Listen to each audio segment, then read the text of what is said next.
Gold, trusted gold buyers. మీరు తాకట్టు పెట్టిన బంగారాన్ని విడిపించి ఈ రోజు ఉన్న మార్కెట్ ధరకు కొనబడును.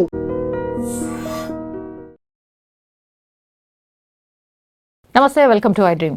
4వ తారీఖు రోజు అడ్వకేట్ స్వప్న, ఆమె చేవెళ్లకు సంబంధించిన అడ్వకేట్, పొద్దున్నే ఏందది ఆ భూమి కొలతలకు సంబంధించి, అంటే ఆమెకు సంబంధించిన భూమే అది, వాళ్ళ అమ్మగారు ఇద్దాం అనుకున్నారు. ఆమెకి ఇంకా మ్యారేజ్ కూడా కాలేదు. మొత్తం 10 ఎకరాలున్నది వాళ్ళ ఆస్తి. యాక్చువల్లీ 6 ఎకరాలేమో వాళ్ళ అన్నకు, 4 ఎకరాలేమో స్వప్నకు, ఇప్పుడు అడ్వకేట్ స్వప్నకు. అది ఇష్టం లేదట అన్నకి. ఆల్రెడీ 2 సార్లు మర్డర్ అటెంప్ట్ చేసిండు, అది అందరికీ తెలిసిందే. ఈమె కూడా పోరాటం చేసింది, ఎవరు కూడా ఆమెకు సాయం కూడా చేయలే. అడ్వకేట్ అయ్యుండి పోలీసులు కానీ ఇంకెవరు కానీ ఆమెకు మద్దతు కూడా నిలవలేదు. లాస్ట్కి వస్తే ఆమె ప్రాణాలు కూడా కోల్పోయింది. ఇప్పుడు లాస్ట్కి వస్తే అడ్వకేట్లు రోడ్ల మీదకి వచ్చి ఆమె కోసం పోరాటం చేసే పరిస్థితి కాడికి వచ్చిందంటే ఇక మనం ఏడున్నామో నాకైతే అర్థమవుతలేదు. అందుకే ఈ విషయం అసలు వాళ్ళ వీళ్ళతో ఎందుకు, డైరెక్ట్గా అడ్వకేట్లతోనే మాట్లాడితే అయిపోతుంది కదా. మనతో పాటు అడ్వకేట్ ఉదయకాంత్ గారు ఉన్నారు, మనకు తెలుసు, అందరికీ సుపరిచితులే. మరి అసలు ఏమవుతున్నది, వాళ్ళ కోసం వాళ్ళు పోరాటం చేయడం ఏంది, అసలు రోడ్ల మీదకి వచ్చి అడ్వకేట్లు ధర్నా చేసుడేంది, మన అసంటోళ్ళు ఎటు పోవాలి మరి న్యాయం కోసం? మాట్లాడదాం ఒకసారి. నమస్తే సార్. నమస్కారం సార్. నాకైతే వింతగా అనిపిస్తున్నది, మీరే మీకోసం పోరాటం చేయడం ఏంది సార్? అది 4వ తారీఖు ఇన్సిడెంట్ జరిగితే అడ్వకేట్ని చంపడం ఏంది, దానికోసం మీరు పోరాటం చేయడం ఏంది? అసలు నాకు అర్థమవుతలేదు. 2 సార్లు అటెంప్ట్ అయితే మీరందరూ ఏం చేసిర్రు? ఈరోజు వచ్చి ధర్నా చేస్తే పాపం పోరాని ప్రాణం పోయిందా లేదా? మరి ఎట్లా? మేము పోరాటం చేయడం అంటే మేము మనుషులం కాదు ఎట్లా. కాకపోతే ఏంటంటే ఇవాళ రేపు ఈ భూముల రేట్లు పెరుగుడు, సమాజంలో కుటుంబం మీద, బంధాల మీద, బంధుత్వాల మీద విలువలు తగ్గిపోవడము, డబ్బే ప్రాధాన్యం, డబ్బే ప్రాముఖ్యం అని చెప్పేసి వ్యవస్థ మొత్తం కూడా పైసలు చుట్టూ చక్కర్లు కొడుతుందని చెప్పేసి మనకందరికీ తెలుసు. అడ్వకేట్లే ఎందుకు కొట్లాడుతుండ్రు, అడ్వకేట్ల పరిస్థితి అంటే సాధారణ పౌరులలో, ప్రజలలో అడ్వకేట్లు కూడా మనుషులు అనే విషయాన్ని మనం కూడా మర్చిపోతున్నాము. అది ఒకసారి మళ్ళీ ఇటువంటి సందర్భాలు వచ్చినప్పుడు గుర్తు చేసుకోవాల్సిన అవసరం ఉన్నది. ఏది మీరు గుర్తు చేసుకుంటున్నారా? అచ్చా, మేము కూడా, మాకు కూడా ఒక పర్సనల్ లైఫ్ ఉంటుందని ఎట్లా మరి? కదా మరి ఇప్పుడు పర్సనల్ లైఫ్ ఉంటే అది వేరు, పర్సనల్ సెక్యూరిటీ లేకుండా పోతుందని చెప్పేసి ఇలా అడ్వకేట్ రోడ్ల మీదకి వచ్చేసి కొట్లాడే పరిస్థితి, ప్రభుత్వాన్ని నిలదీసే పరిస్థితి, ప్రభుత్వాన్ని ప్రశ్నించే పరిస్థితి ఏర్పడ్డది. ప్రభుత్వాలను కదిపే, కూల్చే హక్కు చట్టం, రాజ్యాంగం మనకు కలిగించినప్పటికీ ఆ రాజ్యాంగంలో భాగస్వాములుగా న్యాయమూర్తులకు ప్రభుత్వానికి మధ్యలో ఉండే న్యాయవాదులకే ఇవాళ రేపు రక్షణ కరువైంది.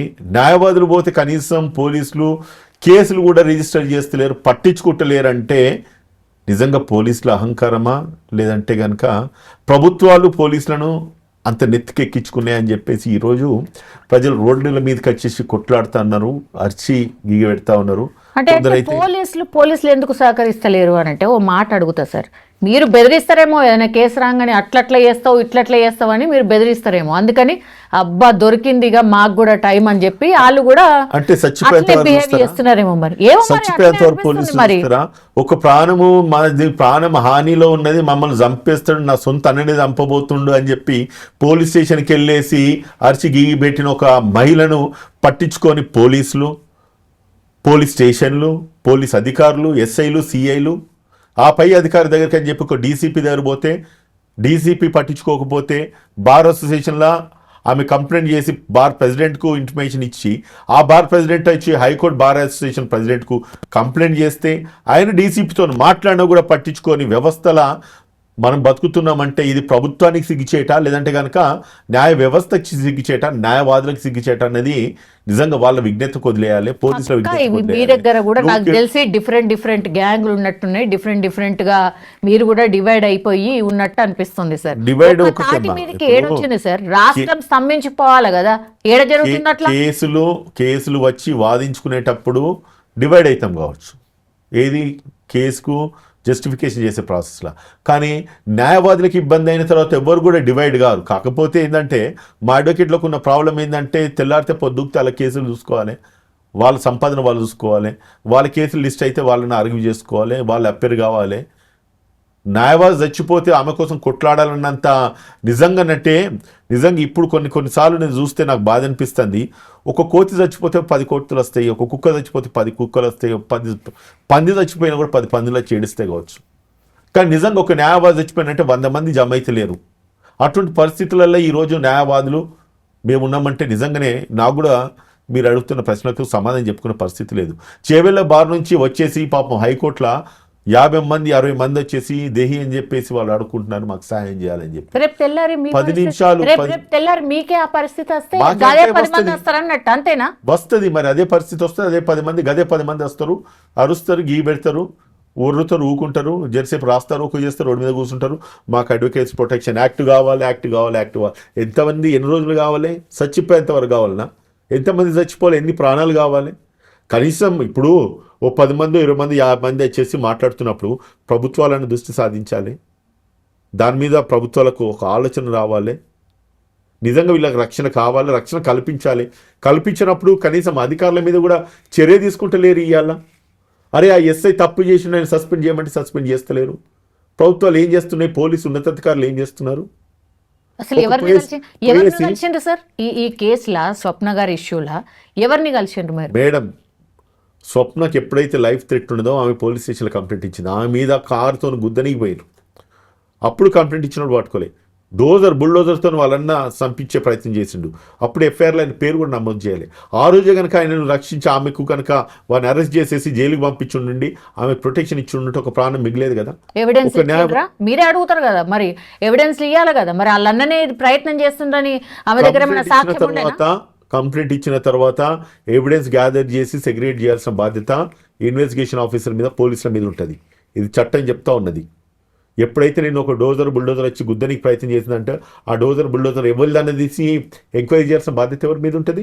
పోలీసుల మీద ఉంటుంది. నేను ఒక కారు గుద్దిపోయిందంటే ఆ కారు ఎవరిదన్నది ఆరాధించాల్సిన బాధ్యత ఎవరి మీద ఉంటుంది? పోలీసుల మీద ఉంటుంది. పోలీసు నిర్లక్ష్యం వహించినప్పుడు ఉన్నతాధికారులకు కంప్లైంట్ చేస్తే వాళ్ళు కూడా నిర్లక్ష్యం వహిస్తే ఈరోజు ఒక ప్రాణం పోయింది కదా. పోయిన ప్రాణం తీసుకురాగలుగుతామా? న్యాయవాదుల పరిస్థితి ఇదా? ఇంత దయనీయంగా ఉండాలనా? ఇవాళ రోడ్డు మీద ప్రాణం పోయిన తర్వాత రోడ్డు మీదకి వచ్చేసి దేహి అని చెప్పేసి ఏడుస్తే ప్రాణం వస్తుందా? ధర్నాలు చేస్తే, రాస్తా రోకోలు చేస్తే ప్రాణం వస్తుందా? నువ్వు అమర్ రహే అని చెప్పి స్లోగన్ ఇస్తే ప్రాణం వస్తుందా? అడ్వకేట్ ప్రొటెక్షన్ యాక్ట్ రావాలని చెప్పి రోడ్డు మీద అరిచి గీబెడితే ప్రొటెక్షన్ యాక్ట్ వస్తుందా? ప్రభుత్వం మీద ఒత్తిడి తీసుకురావాలి. ఇది ఇప్పటిది కాదు, పోయిన ప్రభుత్వంలో కూడా వామన్ రావు అండ్ వాళ్ళ భార్యని ఇద్దరిని రోడ్డు మీద నరికి చంపారు. ఇంతవరకు రక్షణ చట్టం రాలేదు.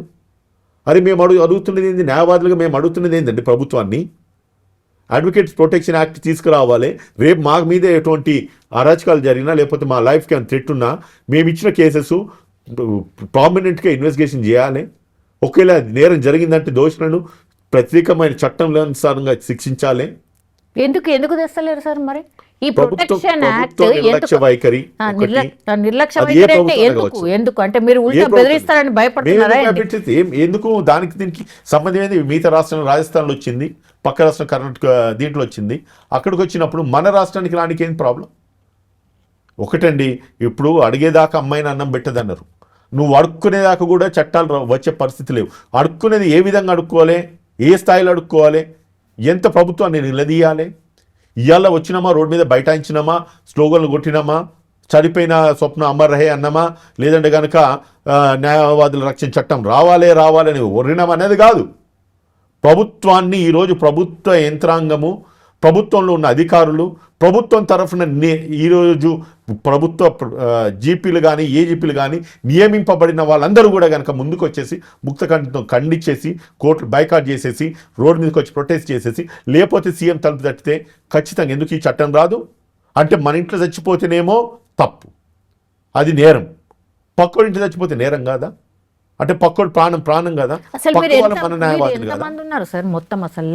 రాష్ట్ర వ్యాప్తంగా సుమారుగా 50,000 పైచులకు న్యాయవాదులు ఉన్నారు. కనీసం 100 మంది కూడా బయటకు వచ్చి కొట్లాడిన పరిస్థితి ఎందుకు ఏర్పడ్డది? న్యాయవాదులలో చెల్లడం లేదా? న్యాయవాదులు చీములెత్తి లేవని చెప్పేసి ఈరోజు మీలాంటి వాళ్ళు మీడియా వాళ్ళు మాట్లాడుకొస్తా ఉన్నారు. దానికి ఏం సమాధానం చెప్తాము? ప్రభుత్వ జీపీలు ఏజీపీలు అయిన రాష్ట్ర ప్రభుత్వం ఏర్పడిన తర్వాత అటువంటి వాళ్ళు ఎవరు కూడా మాట్లాడతలేరు. ఎందుకంటే వాళ్ళకి వాళ్ళ ఉద్యోగాలు ఇంపార్టెంట్. రేపు వాళ్ళలో ఒకరు చచ్చిపోతే నువ్వు ప్రభుత్వానికి అనుకూలంగా పనిచేస్తున్నావు అని చెప్పి ఎవరో అపోనెంట్ వచ్చేసి వీళ్ళని చంపేస్తే మీకు రక్షణ ఉందా? ఓ, ఈ దాడులు ప్రభుత్వం- చాలాసార్లు ఈ జరిగినాయి ఎన్ని కదా. ఉండే? ఈ 2 సంవత్సరాలు 3 సంవత్సరాలు ఈ ప్రభుత్వ ఉద్యోగాలు కొనసాగుతాయి వీళ్ళకి. పీపీలు, ఏజీపీలు, పబ్లిక్ ప్రాసిక్యూటర్స్, అసిస్టెంట్ పీపీలు అంతా కూడా వాళ్ళు కూడా బయటికి రావాలి. హైకోర్టు అవసరమైతే బైకాట్ చేయాలి, స్తంభించాలి. రాష్ట్ర వ్యాప్తంగా ఉద్యమాలు చేయాలి. ఉట్టిగా రాదు కదా, తెలంగాణ రాష్ట్రం ఊరికే రాలే, ఎంతోమంది చచ్చిపోతే తప్ప రాష్ట్రం ఏర్పడ్డది. అటువంటి పరిస్థితి కూడా లేదు. మనకు కావాలనుకున్నది కావాల్సిన అప్రాప్రియేట్ ఫోరంలో మనం కొట్లాడగలిగితే మనం తీసుకురాగలుగుతాం. అది జరుగుతలేదు. ఏందో మీ ఒక్క వాయిసే మీరు ఇంతగానం మాట్లాడితే ఎవరు వస్తారు నా సార్? ఒక్క వాయిస్ ఎవరు వస్తలేరు కదా. ఒక్కొక్క చుక్క నీరుతోనే ఒక సముద్రం అవుతుంది అంటారు. Every drop of water make an ocean. ఒక్కటి నుంచి మొదలైతే 1000 దాకా కౌంటింగ్ మొదలవుతుంది, 1,00,000 దాకా 1000 కోటి దాకా కౌంటింగ్ మొదలవుతుంది. నేను ఒక్కరిని మాట్లాడుతున్నా కదా, నాలాంటి వాళ్ళు అడ్వకేట్లు చేవెళ్ళ బార్ నుంచి ఎంతోమంది మాట్లాడుతున్నారు, ఎంతోమంది ఉద్యమాలు చేస్తూ ఉన్నారు. కానీ అది అక్కడ మట్టుకే పరిమితం అవుతుంది. ఇంకా కూడా అడ్వకేట్స్ ఇంకా ఉద్రిక్తంగా బయటికి రావాలి, కొట్లాడాలి. మొన్న మా బార్ కౌన్సిల్ ఎలక్షన్లు అయినాయి, 203 మంది పోటీ చేసినారు. ఆ తల్లి నిజంగా చనిపోయి ఒక 10 రోజుల ముందు చనిపోయి ఉంటే 203 మంది వచ్చేసేసి రాజకీయం చేయడానికి, ఓట్లాడుకోవడానికి వాళ్ళు బయటకు వచ్చేటోళ్ళు కావచ్చు. కానీ అందులో కనీసం నాట్ ఈవెన్ 5% ఆర్ 10% అడ్వకేట్స్ పోటీ చేసిన వాళ్ళు కూడా ఎవరు కూడా బయటకు వచ్చి మాట్లాడతలేరు. ఓట్ల గురించి ఏమో మనమేమో ప్రతి బార్కు తిరుగుతాము, ప్రతి ఒక్కరిని మనం అడుక్కుంటాము. ఎప్పుడైతే అడ్వకేట్ చనిపోయింది ఆమెకు సంఘీభావం తెలియజేయడానికి కూడా ఎవరు కూడా ముందుకు వచ్చే పరిస్థితి లేదంటే అడ్వకేట్ మెంటాలిటీని ఏమనాలి? నా తోటి న్యాయవాదుల గురించి మాట్లాడడానికి మనకు బాధ అనిపిస్తూ ఉన్నది. కానీ ఎవరో ఒకరు మాట్లాడితే తప్ప వాళ్ళకి చలనం రాదు కావచ్చు అని నేను నా వాయిస్ బయటికి తీసుకురావాల్సి వస్తూ ఉన్నది. మీలాంటి ఛానల్స్ సపోర్ట్ తీసుకోవాల్సి వస్తూ ఉన్నది. ఇది ఇంతటితో ఆగద్దు కదా. రేపటి రోజు మరొకరిని చంపేస్తారు, ఆ తర్వాత ఇంకోటి చంపేస్తారు. ఈరోజు ఆమె కావచ్చు, రేపు నేను కావచ్చు, తర్వాత నువ్వు కావచ్చు. ఎవరు మాట్లాడాలమ్మా? సార్, మాట్లాడినప్పుడే 50,000 మంది ఉంటే 50 మంది వచ్చి రోడ్డు మీద కొట్లాడితే ఏం న్యాయం జరుగుతుంది సార్? ఏదో ప్రొటెక్షన్ యాక్ట్ తీసుకురావాలని మీరు ఒక 5-10 మంది మాట్లాడితే ఎందుకు ఇస్తారు సార్? అంటే వేరే వాళ్ళకి అవసరం లేదేమో మరి. వేరే వాళ్ళకి అవసరం లేదు. ఎందుకు అవసరం ఉంటుంది? వీళ్ళకి అవసరం ఉండేది. ఎందుకంటే వాళ్ళ ఇంట్లో వాడు పోతే తప్ప కదా అవసరం ఉండేది. అంతే కదా. ఇప్పుడు రేపు మనల్ని ఎవడని వచ్చి బెదిరించినాడు, సంస్థని భయపెట్టించినాడు, లేదంటే మన ఇంట్లో లేకపోతే మనల్ని చంపేసినప్పుడు అప్పుడు చెల్లం వస్తుంది. అంతవరకు రాదు కదా. నేనేమంటున్నాను, ఈ ఫోరం నుంచి ఇది చూస్తున్న ప్రతి ఒక్క న్యాయవాది ముందుకు రావాలి. ఒక్క వ్యక్తి చనిపోయింది, రేపటి రోజు మనం కావచ్చు, మనం న్యాయం కోసం కొట్లాడేటోళ్ళమే కదా. రేపు మనం ఏం భరోసా ఇస్తాము? లాయర్లకు మన క్లయింట్లకి ఏం భరోసా ఇస్తాము? మిమ్మల్ని మీరు రక్షించుకోలేని వాళ్ళు, మీరు 10 మంది మీరు లేకపోతే మా ప్రాణాలు ఏం కాపాడతారు, మా కేసులు ఏం కొట్లాడతారని చెప్పి అడగరా? అటువంటి వాళ్ళకి మనకి ఏం సమాధానం చెప్తాం? అటువంటి వాళ్ళందరికీ కూడా, ఈ ఇంటర్వ్యూ చూసిన వాళ్ళందరూ కూడా బయటికి రండి, ముక్త ఖండించండి. ఈ ప్రొటెక్షన్ యాక్ట్ రావాలి. అట్ ది సేమ్ టైం ఎవరైతే స్వప్న చనిపోయిందో ఆమెకు ప్రభుత్వం నుంచి బలమైన కాంపెన్సేషన్ రావాలి. ఎందుకంటే ప్రభుత్వం ఒక నెగ్లిజెన్స్ కూడా ఉంది, పోలీస్ నెగ్లిజెన్స్ ఉంది. పోలీసు ఎప్పుడైతే పని చేయనప్పుడు ఖచ్చితంగా వాళ్ళని పనిష్ చేసే బాధ్యత, అండ్ ఎవరైతే విక్టిమ్ అవుతారో వాళ్ళకి కావాల్సిన కాంపెన్సేషన్ ఇవ్వాల్సిన బాధ్యత కూడా ప్రభుత్వాల మీద ఉంటుంది.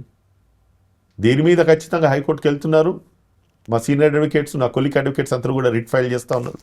ఫైల్ చేసేసి దాని మీద ఎవరైతే పోలీసులు పని చేయలేదో వాళ్ళ మీద చర్య తీసుకోవాలి. అండ్ ప్రభుత్వం యొక్క వైఫల్యం ఉన్నది కాబట్టి ప్రభుత్వం నుంచి కూడా ఆ వ్యక్తి కాంపెన్సేషన్ కావాలని చెప్పి కొట్టడానికి కూడా సిద్ధపడతా ఉన్నాం. ఏమైతే సార్ ఒక వారం రోజులు మొత్తం అసలు ఏ కేసు టేకప్ చేయము అని కూర్చుంటే ఏమవుతుంది?